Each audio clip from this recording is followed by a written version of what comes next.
Salam sejahtera Malaysia. Selamat tengah hari tuan-tuan dan puan-puan. Hari ini 21 April tahun 2022. Selamat menyambut bulan Ramadan. Denyut nadi suara rakyat bergema di channel ini. Itulah tagline untuk channel ini tuan-tuan dan puan-puan. Baiklah, pada bulan Ramadan adalah bulan kemuliaan, keberkatan kemuliaan pula. Bulan berkat, mengambil sebanyak mungkin yang disebut sebagai pahala tuan-tuan dan puan-puan. Dan Malaysia masih lagi terkejut, Malaysia masih lagi dikejutkan dengan kes Bella. Baik tuan-tuan dan puan-puan, baru sebentar tadi saya ada menonton satu video di mana seorang brother ni sound direct, sekolahkan, tajuknya sekolahkan peguam-peguam yang membela Siti Bainun di dalam kes dera ini. Saya tak mau ulas benda-benda yang tak patut, cuma saya tertarik dengan dua persoalan dan juga senarai jenis penderaan, cara bela didera yang memang tak masuk akal, yang mana binatang pun tak boleh makan benda tu, apalagi kalau manusia tuan-tuan dan puan-puan. Jadi ada dua soalan yang menggamit yang menarik perhatian saya tuan-tuan dan puan-puan. Soalan itu soalan cepu emas, yang mana brother itu tujukan kepada peguam-peguam Siti Bainun, yang 10 orang itulah. Okey. Jadi ada dua soalan yang memang mantap. So, apa pendapat kamu dengan soalan itu terpulang kepada kamu. Saya hanya berkongsi soalan dia dan apa pendapat saya dengan soalan tersebut. Soalan pertama daripada brother tu ialah dia kata pertama ialah tentang bagaimana cara Siti Bainun dibawa ke mahkamah. Bagaimana cara Siti Bainun ketika beliau didakwa di mahkamah dibawa ke mahkamah. Dan soalan beliau itu berbunyi begini. Dengarkan dengan teliti tuan-tuan dan puan-puan. Soalan dia kata, mengapa Siti Bainun ketika dibawa ke mahkamah untuk didakwa, dia tidak digari. Dia tidak digari dengan handcuff. Kemudian tuan-tuan dan puan-puan, brother tu pula dia ungkit beberapa kes yang sama, yang hampir sama dengan kes Siti Bainun, iaitu penderaan, di mana dia mengungkit ada satu kes seorang ibu tiri kah ibu angkat kah, saya dah lupa, didakwa telah mendera, dan apabila beliau dibawa ke mahkamah, beliau telah digari. Tetapi menurut brother tu, dia kata, kenapa Siti Bainun tak di handcuff pula, tak digari? Apa sebabnya? Apa bezanya? Kenapa? Siapa Siti Bainun katanya sehingga dia tidak digari? Okey. So pendapat saya, pertama, saya pun tak pasti kenapa dia tidak digari, dan saya pun bukan peguam, jadi saya pun tidak tahu. Mungkin setiap kes dia ada akta dia sendiri, cara penyelesaian, cara tindakan, SOP, cara handle orang-orang yang kena tuduh. Tetapi kalau betul Siti Bainun perlu digari, saya pun nak tanya juga, kenapa dia tidak digari? Kenapa Siti Bainun tidak digari?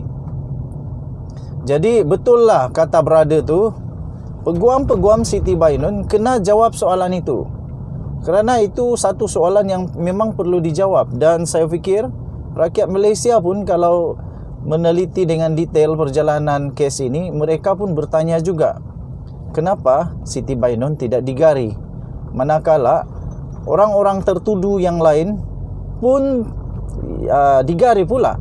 untuk dibawa ke mahkamah dan mereka semua pun masih dibicarakan. Itu soalan yang pertama yang memang betul catch up my eyes. Yang kedua, tuan-tuan dan puan-puan, soalan daripada brother tu ialah beliau bertanya, mengapa kes ini perlu sehingga 10 peguam? Kenapa sehingga 10 peguam melawan seorang Bella? Bella yang sindrom Down, tak mampu nak buat apa-apa, diletakkan di pusat perlindungan kanak-kanak, dan 10 orang peguam diperlukan untuk membela Siti Bainun. Apa kemampuan si Bella untuk membela dirinya sehingga perlu untuk 10 peguam? Syukur. Terima kasih daulat tuanku, Kebawah Duli yang amat mulia Tengku Mahkota Johor, TMJ, yang bersedia bersama dengan isteri baginda iaitu Cik Puan Khaleda Bustamam, yang bersedia untuk menghulurkan bantuan peguam percuma untuk membantu Bella kalau tidak ada yang membela si Bella. Kalaulah tidak ada bantuan-bantuan begitu, macam mana si Bella ini untuk mau dia membela diri?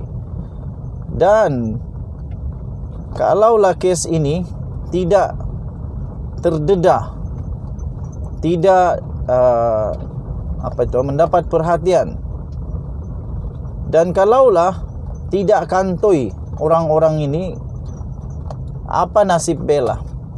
Apakah Bella akan didakwa pula? Apakah Bella akan didera sampai ke akhir hayatnya? Aduh, tuan-tuan dan puan-puan, saya tidak dapat berfikir, saya tidak dapat bayangkan kesiannya Bella. Ketiga, tuan-tuan dan puan-puan, yang menarik perhatian saya ialah cara Bella disiksa, dianiaya, didera. Memang tak masuk akal langsung. Banyak cara dia didera, yang lain mungkin boleh diterima oleh pikiran manusia, walaupun tak patut. Rotan pakai hanger dan sebagainya sampai patah, okey, itu masih boleh masuk hadaman akal manusia.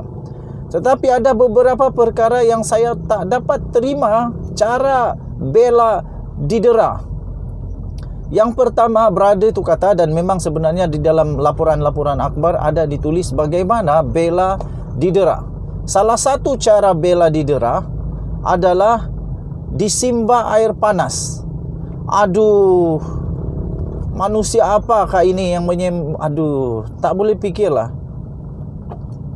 Cuba kalau badan kamu yang mendera itu disimba air panas, tak payahlah air panas, air suamlah. Apa kau rasa? Dan brother itu juga kata, air panas itu pula disimba di tempat luka-luka yang bernanah. Mungkin dia punya alasan untuk membunuh kuman dan sebagainya, tak tahulah. Tapi perlukah untuk disimba?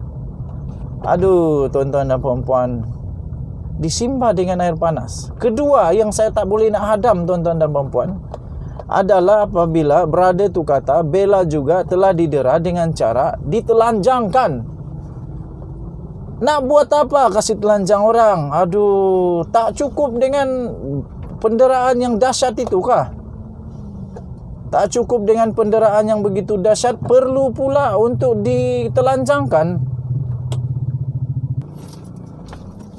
Tuan-tuan dan puan-puan,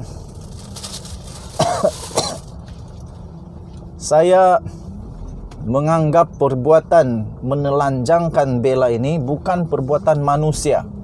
Tapi ini haiwan pun tak buat macam tu. Ini memang perbuatan durjana, iblis. Kalau betul, tuan-tuan dan puan-puan, mana boleh telanjangkan untuk didera. Dan ketiga, yang seterusnya yang memang tak boleh hadam, apabila dalam laporan pun ada kata si Bella disuruh, dipaksa untuk makan najis sendiri. Aduh, hai, kesiannya. Nak nangis pun tak jadi sebab terlalu kesian nih tuan-tuan dan puan-puan. Bagaimana mungkin seorang manusia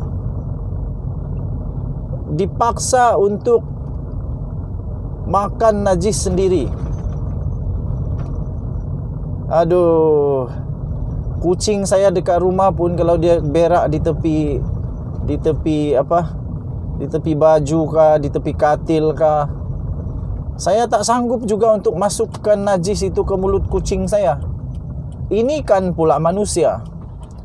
Kita tak tahu apa salah Bella sehingga kalau benar laporan itu yang beliau disuruh, dipaksa untuk makan najis sendiri, apakah kesalahan Bella sampai dia dipaksa untuk makan najis, tuan-tuan dan puan-puan?